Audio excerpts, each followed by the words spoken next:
Welcome to the Deep Dive. Today we're looking at something really significant, those youth-led protests in Kenya against that controversial finance bill. Our sources, well, they paint a picture that's about much more than just taxes. It's a fascinating look at how a whole nation mobilized and how information itself really transformed. Yeah, we've got a lot to work with. Reports, studies, timelines. It gives us a pretty comprehensive view. So it's not just a single story, it's this rich tapestry of material. Exactly.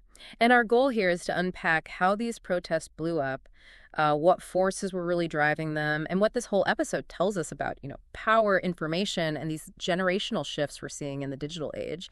And this isn't just a Kenya story, right? It's kind of a case study for understanding how things might play out elsewhere. Absolutely. A blueprint? Maybe. Okay, let's dive in. Let's do it. So let's set the scene. June 25th, 2024. You've got thousands of young Kenyans actually storming the national parliament in Nairobi. Their goal, to protest this finance bill that was looking to hike taxes pretty significantly. But this wasn't like out of the blue. No, not at all. It came after weeks of mobilization, mostly happening online, on social media. It just built and built. Right. So this finance bill 2024 was the big picture. The main goal, driven by IMF conditions for debt restructuring, was to boost Kenya's tax-to-GDP ratio from about 13.5% up to at least 20% by 2027. Sounds technical, doesn't it? It does, but the way they planned to do it, well, that's what got people really angry. Citizens saw these as, frankly, punitive taxes. Think about an eco-levy on imports, things like sanitary towels, diapers, electronics, even motorcycles. Basic stuff for many. Wow, yeah. Essentials. And then there was a proposed 16% VAT on, get this, ordinary bread, a staple food. Now, they did remove that later after the outcry. But the fact it was even proposed? Exactly. It showed the thinking.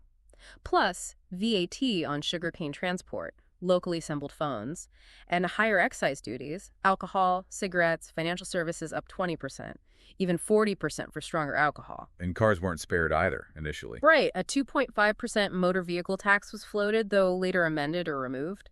And the road maintenance levy was set to jump, key 18 to key is 25 per liter of fuel. So higher transport costs baked in. It really sounds like they were trying to tax almost everything that moves or doesn't move. Pretty much. It felt like an attempt to raise revenue from every possible angle, hitting everyday people the hardest. But looking at the sources, the anger wasn't just about the money, was it? It went deeper. People were talking about dwindling incomes, lack of jobs, the high cost of living already.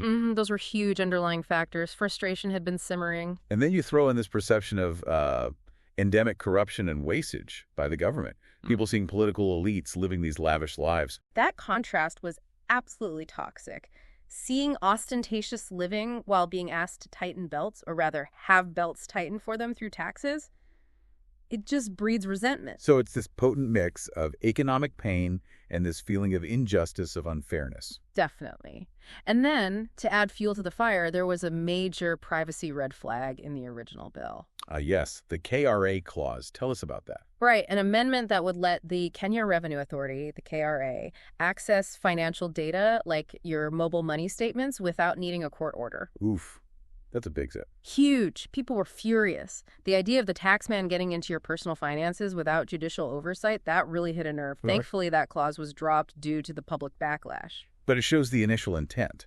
So let's just pause there. Imagine you're facing rising costs, job insecurity, and then the government proposes not only sweeping tax hikes, but also wants warrantless access to your financial data. Yeah, you can see how that combination would push people past a breaking point. It's not just policy anymore. It feels personal, invasive. Which brings us to how this all exploded, because the momentum was incredible. Yeah. And it was driven largely by Gen Z. Yes, Generation Z, or this term that emerged, Gen Zot, which is interesting. It came to mean this broader commitment across generations, actually, to good governance. So not just young people, but embodying a spirit that resonated wider. Exactly. It became a symbol, and social media was their weapon of choice. X, TikTok, Instagram, WhatsApp, these were the main battlegrounds. How did they use them?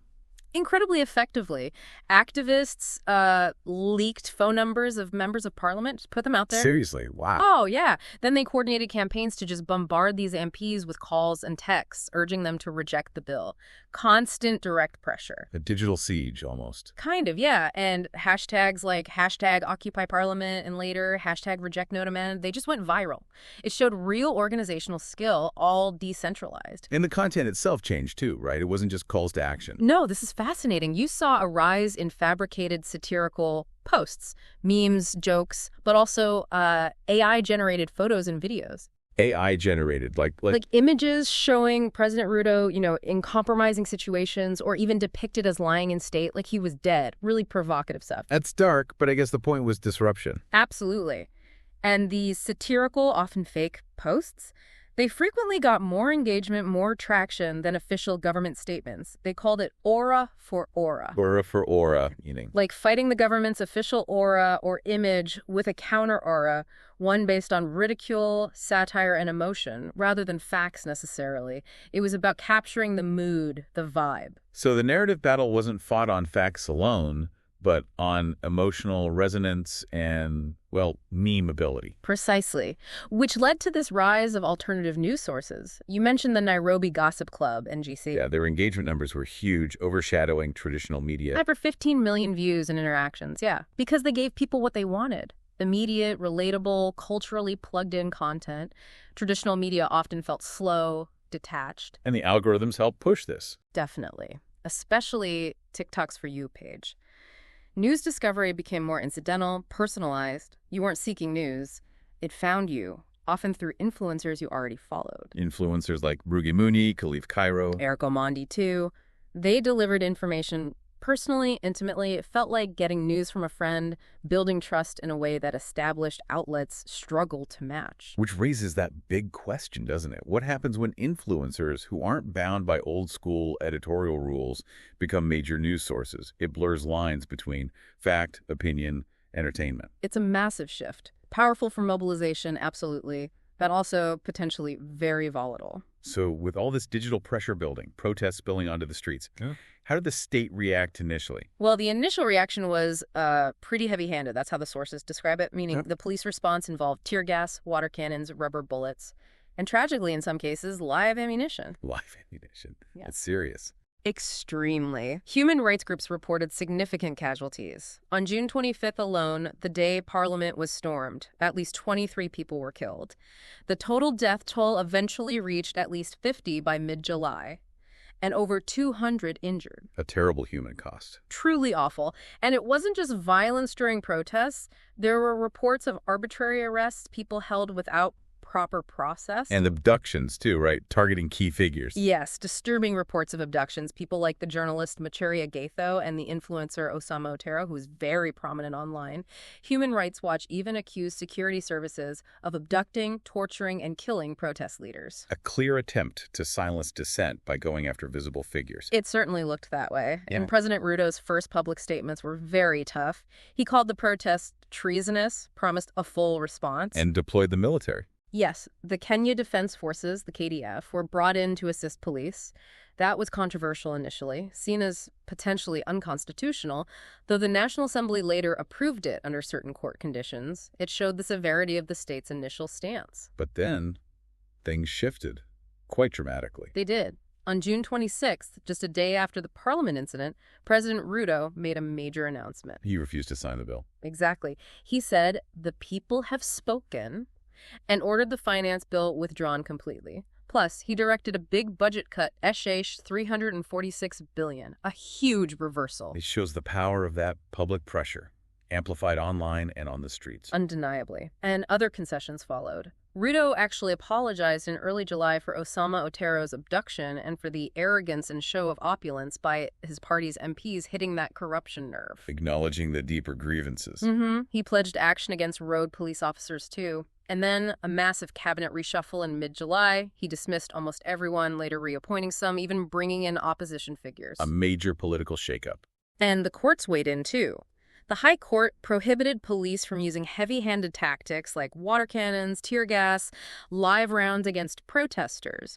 So a combination of public pressure and institutional checks eventually forced a change in direction. It's fascinating how quickly a government's position can change when faced with such undeniable, digitally coordinated public will. A powerful lesson in citizen action. Let's shift focus slightly to the media landscape itself during all this. How did traditional media cope? It sounds like they were struggling. They really were. Legacy media outlets just find it hard to match the speed and the interactivity of social media.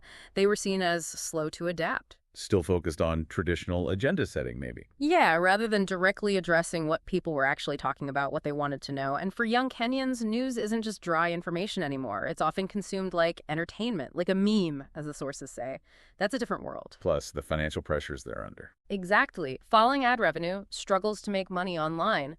And there's that historical context. Dr. Dennis Galava mentioned Kenyan media sometimes seen as a tool for influence, not purely public interest. That makes building trust harder, especially with a skeptical audience. And did the government try to directly control media coverage? Oh, yes. The Communications Authority of Kenya, the CA, actually ordered media houses to stop live broadcasts of the protests. On what grounds? They cited constitutional violations, but rights groups slammed it as censorship, an attempt to control the narrative. Some outlets reported being summoned, threatened by authorities over their live coverage. One broadcaster, KTN, was even taken off air for a period. So direct pressure to limit visibility. Right. In that kind of environment, how does fact-checking even work? With official narratives being pushed, social media flooded with memes and aura-for-aura posts? It's incredibly difficult. Fact-checkers face huge hurdles. How do you verify an AI-generated satirical image designed purely for emotional impact? Right, you can't debunk a feeling easily. Precisely. And platforms like X, well, sources say they were resistant to fact-checking efforts. Meta's move to community notes raised concerns too, especially about politically motivated flagging. So what do fact-checkers do? They have to adapt. Organizations like Africa Check started using platform-specific tactics like short, punchy TikTok videos to debunk misinformation where Gen Z audiences actually are. It's a constant battle. But amidst these challenges, there was a bright spot. Vernacular digital media. Yes, that's a really interesting counter-trend. Outlets operating in local languages addressing culturally specific issues, they seem to be thriving. Why is that? Because they're seen as trusted, relatable sources within specific communities. They foster inclusivity by speaking people's languages, literally and figuratively. They're carving out a vital space. So bringing this all together as we wrap up, it's clear the Kenya Finance Bill protests were more than just about a tax law. They were a powerful demonstration of how technology, youth energy, and a demand for accountability can really shake up a country's politics. Absolutely. We saw these fundamental shifts play out. Power moving from traditional media towards digital influencers and decentralized networks, information flowing peer-to-peer, not just top-down, and the focus broadening from single issues to these wider calls for good governance, transparency, and basic rights. It really underscores that phrase President Ruto used. The people have spoken. And in the digital age, that voice echoes incredibly loudly and can force change. Which leaves us with a crucial question, I think. For all of us consuming information today, what's our responsibility? How do we navigate this world where news, opinion, entertainment, and even deliberate falsehoods all blur together? Especially when the stakes involve fundamental rights and how our societies are governed. Exactly. How do we support ethical reporting and discern truth? And looking ahead, how will this continuous evolution of information shape future movements for change in Kenya and, everywhere else? It's something we'll likely be grappling with for a long time.